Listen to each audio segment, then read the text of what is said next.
सभी भाइयों को राम राम। आपका भाई यश प्रताप सिंह, हम बेटा चांद सहारनपुर से।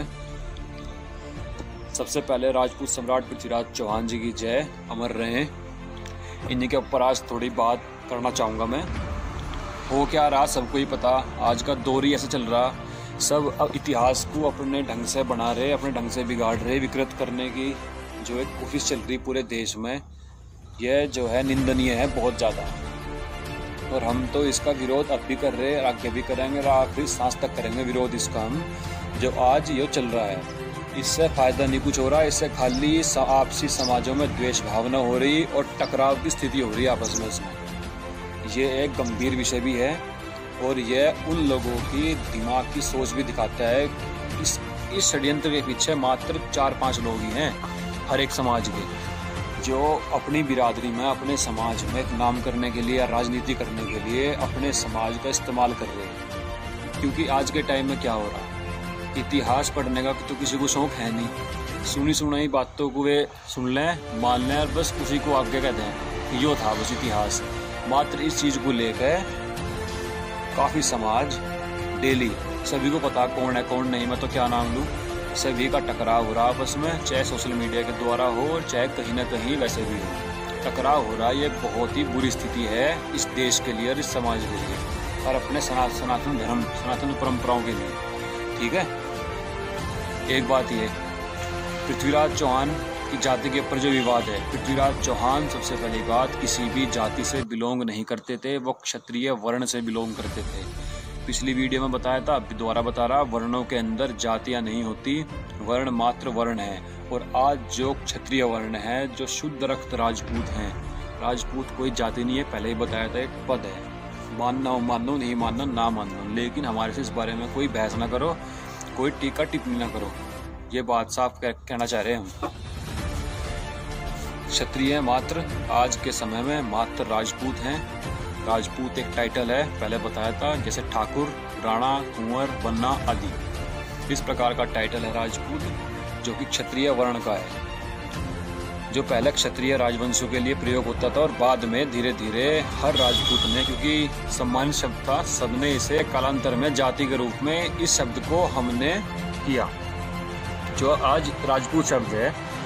तो पृथ्वीराज चौहान क्षत्रिय वर्ण के थे, वो किसी जाति में नहीं आते थे, पहली बात। और जो जातियां कह रही पृथ्वीराज चौहान हमारे थे, तो उनके तो बात का कोई सिर पैर है ही नहीं, क्योंकि जब पृथ्वीराज चौहान जातियों में आती ही नहीं, वो वर्ण में है, और आप आज एक मात्र जाति हैं या जनजाति हैं, तो कैसे संभव है ये। और दूसरी बात, वे देते हैं हवाला हमेशा इस किताब का, पृथ्वीराज विजय महाकाव्यम का।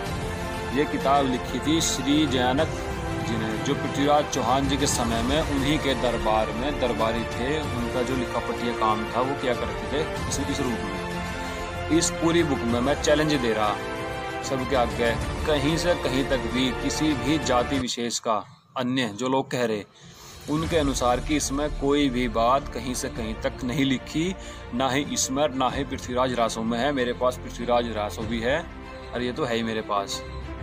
ठीक है, ये मात्र एक वहम पैदा करने की स्थिति है, जो कुछ लोग अपने पूरे समाज को गुमराह करके अपनी रोटियां सेक रहे, अपना काम चला रहे बढ़िया।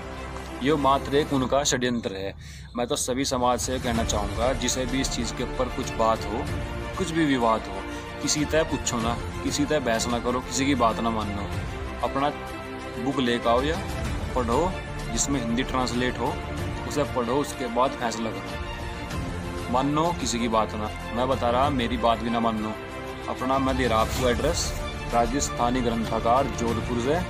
नेट पे लिखो, गूगल पे फट लिखा आ जाएगा, उसमें लिखो पृथ्वीराज विजय महाकाव्यम।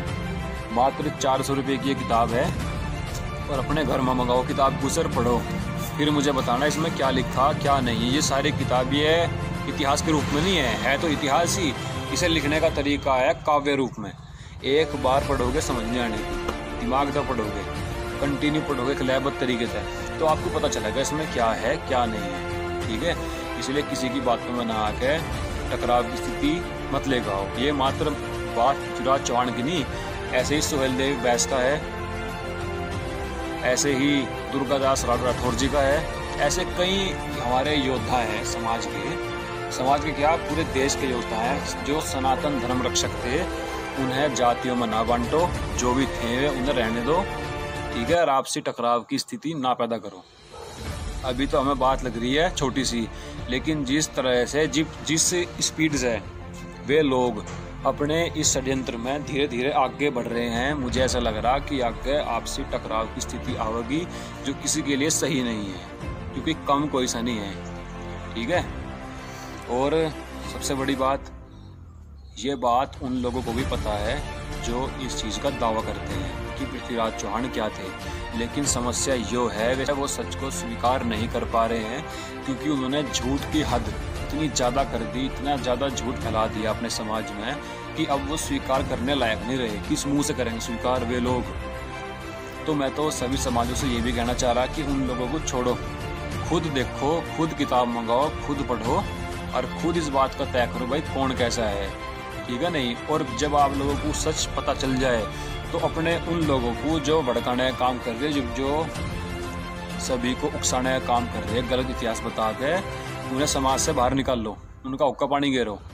ऐसे काम करोगे जी फायदा होगा, ठीक है। हर समाज में ऐसे हैं, आज हमारे में भी ऐसे 2-3 लोग होंगे जो ऐसा उल्टा पुल्टा काम करें। राजनीति तो भाइयों ये काम बंद कर दो, बिल्कुल इसमें कुछ फायदा नहीं है, मात्र आपसी द्वेष है, टकराव की स्थिति है, संस्कृति का नाश है और एकता का खंडन है, ठीक है। सभी से यही मेरी समझ लो विनम्र निवेदन भी है, और जो भी समझते हो समझ लो इसे काम को बंद कर दो। पृथ्वीराज विजय महाकाव्य मंगाओ, उसे पढ़ो। पृथ्वीराज रासो मंगाओ, उसे पढ़ो। पृथ्वीराज रासो में एक दोहा है, आज तक किसी ने भी उस दोहे को उजागर नहीं करा। उस दोहे में साफ साफ पृथ्वीराज चौहान चंद्र बरदाई को कह रहे कि हम राजपूतों के होते हुए आप युद्ध में नहीं जाओगे। अब बताओ इसका क्या सोल्यूशन है। ये बात ही पृथ्वीराज रासो में है, लेकिन आज तक किसी की आंखें नहीं फुट्टी जो शब्द देखने में, क्या लिखा क्या नहीं। अपने अपने राग गाओ जहाँ अपने अपने राग, इसलिए इसका कोई फ़ायदा नहीं है। और किसी की बातों में आने तो अच्छा है भाई, अपना किताब मंगाओ, पढ़ो और इसमें देखो क्या है क्या नहीं है, उसी के ऊपर आप फैसला करो सारे, किसी की ना सुनो। क्या पता कौन क्या बोल रहा क्या नहीं। यही एक रास्ता है, अपनी किताब मंगाओ, पढ़ो और किसी तरह बहस तो कभी ना करो। चाहे कोई सच बोल रहा चाहे झूठ बोल रहा है, उसे जैसे बोल रहा बोलने दो। अगर किसी को अगर लगा ना कि बहस करके हम अपना विरोध दिखा रहे, इस तरह नहीं होता विरोध करने के लिए तो जो आदमी विरोध कर रहा है ना, उनसे ऊपर से नीचे तक A to Z सारा इतिहास पता होना चाहिए क्या क्या है, ताकि अगर विरोध करे, कुछ सवाल पूछे तो एकदम सटीक जवाब दे मुंह पर, ये था ऐसे था। ऐसा ना हो खाली सोशल मीडिया पर नहीं होता विरोध। सोशल मीडिया पर आप आगाह कर सकते हो अपने समाज को, उन्हें बता सको, जानकारी दे सको। विरोध करने का तरीका सोशल मीडिया नहीं है, विरोध करने का तरीका है ज़मीनी स्तर पर। अपने इतिहास को मजबूत करो, पढ़ो, सभी को पढ़ाओ, सच जो है बताओ गांव दर गांव, ठीक है। यही एक रास्ता है, बाकी किसी के चक्कर में ना पड़ो, ना बहस करो। इतनी बात कहनी थी आज। अगर सभी कहेंगे इसका अगला वीडियो पृथ्वीराज विजय महाकाव्यम के वे श्लोक जिनके द्वारा लोग भ्रम पैदा कर रहे समाज में, उन सब का विश्लेषण मैं अगली वीडियो में सारी तरह फोटो सहित ट्रांसलेट सहित सब दिखा दूंगा, अगर कहोगे तो, ठीक है। लेकिन अंत में बात यही है कि अपने किताब मंगाओ, पढ़ो और किसी की बात पर यकीन न करो कौन क्या कह रहा। पागल बनाने वाले और अपना काम कराने वाले, आज का माहौल सबको पता, समाज कोई नहीं देखता, ठीक है। सभी सोचें कि कैसे हमारा नाम हो, कैसे हम पैसा कमाएं, और वे पैसा इस चीज़ से कमा भी रहे, इतिहास को भ्रमित करके। समझो इस बात को, ठीक है। इसलिए बहस ना करके किताब मंगाओ, पढ़ो, उसके बाद बात करो आगे क्या होना क्या नहीं, ठीक है। सभी को राम राम। राजा रामचंद्र की जय। स्वाभिमान अमर रहे।